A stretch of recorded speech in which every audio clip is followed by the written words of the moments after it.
ہمارے ایک اور دوست اسی طرح سے وہ ٹاور سے صدر جانے کے لیے بس میں سوار ہوئے.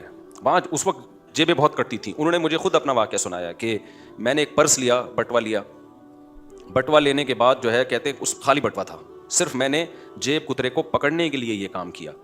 یہ واقعات میں سنا رہا ہوں عبرت کے لیے, آپ کے قصے کہانیاں سنانے کے لیے نہیں سنا رہا. یہ بتانے کے لیے کہ بعض دفعہ کسی چیز کے اسباب خفیہ ہوتے ہیں, ہمیں نہیں پتہ ہوتے, تو وہ جن چڑیل بھوت پہ ڈالنے کے نہیں ہوتے.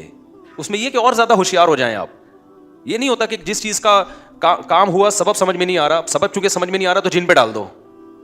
اس سے تو وہ اور زیادہ نقصان ہونا شروع ہو جائے گا آپ کو. جو تھوڑے بہت پیسے جو چوری نہیں ہو رہے وہ عاملوں کے کھاتے میں چلے جائیں گے. پہلے تو چوری ہو رہے تھے, کم از کم چور کو بددعائیں تو دے رہے تھے نا, اب تو خود پیسے عاملوں کو پکڑانا شروع کر دو گے. تو وہ صدر سے بیٹھے ہیں اور نیا پرس لیا انہوں نے, جیب میں رکھا اور کہتے ہیں بار بار میں یوں کر کے نا چیک کر رہا ہوں تاکہ جیب کترا یہ سمجھے کہ کوئی بہت بڑی رقم لے کے جا رہا ہے آدمی, حالانکہ وہ خالی تھا. کہہ رہا ہوں میں اس چکر میں ہوں. ہمارے وہ دوست تھے بھی پشتون پٹھان تھے, انہوں نے کہا میں پکڑ کے اس کو کوٹوں گا آج طبیعت سے نا. تو وہ کہہ رہے ہیں مجھے خود, میرے دوست ہیں, مجھے خود اپنا واقعہ انہوں نے سنایا. کہہ رہے ہیں میں بار بار یوں جیب پہ ہاتھ رکھ رہا ہوں, جیب پہ ہاتھ رکھا, کوئی آئے تو صحیح, آئے تو صحیح.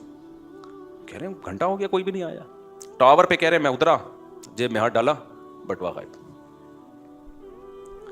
اب بتاؤ یہ جن کے بچے نے کیا ہی ہے بھائی, کیا تو جیب کترے نہیں ہے. اب آپ کو سمجھ میں نہیں آ رہا کیسے کیا ہے, تو اب آپ یہ نہیں کہو گے کہ جن نے کیا, آپ بولو گے بھائی کام ہوا ہے لیکن اس کی لاجک کیا ہے یہ مجھے سمجھ میں نہیں آ رہی. اگر آ رہی ہوتی تو میں بھی جیب کترا نہ ہوتا, وہی بندہ یہ کہہ سکتا ہے. ہر کام ہر ایک کا تھوڑی ہوتا ہے. تو ایسے ہی گھروں میں بعض دفعہ چوریاں ہو رہی ہوتی, پتہ نہیں ہوتا کون چوری کر رہا ہے. تو اس کا مطلب یہ نہیں کہ جن چوری کر رہا ہے, اس کا مطلب ہے چور بہت ہوشیار ہے, FIR کٹانے گیا ہوا ہے اور عاملوں کو لا کے پھونکے مروا رہا ہے تاکہ لوگوں کا دماغ جادو ٹونے کی طرف چلا جائے. اسی طرح یاد رکھو نندوں میں, جٹھانیوں میں, میاں بیوی میں لڑائیاں ہوتی ہیں تو اس میں کوئی غلطی پر ہوتا ہے, وہ گھر میں فساد میں چاہ رہا ہوتا ہے, لوگ عامل کے پاس چلے جاتے ہیں, عامل کہتا ہے کسی نے کچھ کر دیا ہے, اس سے کیا ہوتا ہے جو فسادی ہوتا ہے اس کی جان چھوٹ جاتی ہے. میاں بیوی میں بعض دفعہ طلاق ہو جاتی ہے, بعض دفعہ شوہر ظالم ہوتا ہے, گھر بسا نہیں سکتا وہ طلاق کے بعد, یہ تو کامن ہے. اب لوگوں کی تانے اور ملامت سے بچنے کے لیے کہتا ہے اصل میں ہمارے گھر سے تعویذ نکلا ہے, تو میاں بیوی میں اصل میں کسی نے جادو کیا ہے, میرا قصور نہیں. ہمارے ایک جاننے والے اچھی بھلی بیوی, ان کی 15-16 سال وائف کے ساتھ گزارے, اس بیوی کی بیچاری کی اولاد بھی نہیں تھی, بانجھ تھی وہ.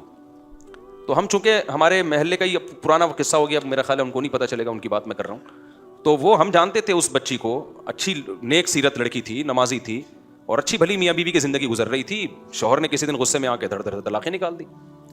اب قابل ملامت تو ہوگا نا کہ یار تم ایک بیچاری کو پہلے اولاد نہ ہونے کا غم ہے, اوپر سے اس کو آپ کو اولاد چاہیے تھی, آپ ایک اور شادی کر لیتے, اس نے اجازت بھی دی ہوئی تھی بھائی آپ کو اولاد چاہیے. وہ تو غریب لڑکی کا تو بیڑا غرق ہو جاتا ہے طلاق کے بعد. تو جب انکوائری کی گئی انہوں نے کہا یار اصل میں مجھ پہ جادو ہوا ہے. اب پروگرام, اب کوئی بول سکتا ہے ان کو ملامت کر سکتا ہے, تعویذ نکلے, یہ نکلا ہے, میں تو نہیں چاہتا تھا, اصل میں ایکچولی کیا ہوا ہے. تو بڑا بہترین بہانہ ہے اپنی جان چھڑانے کا. بعض دفعہ عورت بھی ایسا کرتی ہے, عورت شوہر کے حقوق ادا نہیں کر رہی ہوتی, شرارتی ہوتی ہے, گھر نہیں بسا سکتی, بالآخر ایک دن شوہر اس کو چھوڑ دیتا ہے. تو اب جان بچانے کا بہترین طریقہ, اصل میں ایکچولی ہم میں میاں بیوی میں تو بڑی محبت تھی, لیکن نہ وہ جو اس دن خاتون آئی تھی, میری جٹھانی نے کروایا سب کچھ, میری جٹھانی نے کروایا یہ سب کچھ, یہ سارا کام میری ساس کا ہے, وہ نہیں چاہتی تھی ہم دونوں محبت سے رہیں. تو اپنا قصور, اپنی بلی کس پہ ڈال دی, ساس پہ ڈال دی, جٹھانی پہ ڈال دی. جٹھانیاں لڑواتی ہیں, یہ تو ایک گراؤنڈ ریئلٹی ہے. آپ مت آؤ جٹھانیوں کی باتوں میں, آپ بھی تو کسی کی جٹھانی ہوگی, آپ بھی لڑوا رہی ہوگی. کیا خیال ہے بھائی؟ جٹھانی کا کام فائر بریگیڈ کا ہو ہی نہیں سکتا, کیونکہ وہ آگ جلانے کا کام کرتی ہے, آگ بجھانے کا کام نہیں کرتی. یہ تو رشتے بہت کم ایسے ہوتے ہیں جو ان میں اچھے بھی ہوتے ہیں, جو خواتین میرا بیان سن رہی ہیں وہ بہت اچھے بھی ہوئے, لیکن جو نہیں سن رہی ان کا تو کام کیا ہے, لڑوانا. تو اس میں تو آدمی کو پہلے ہوشیار ہونا چاہیے نا.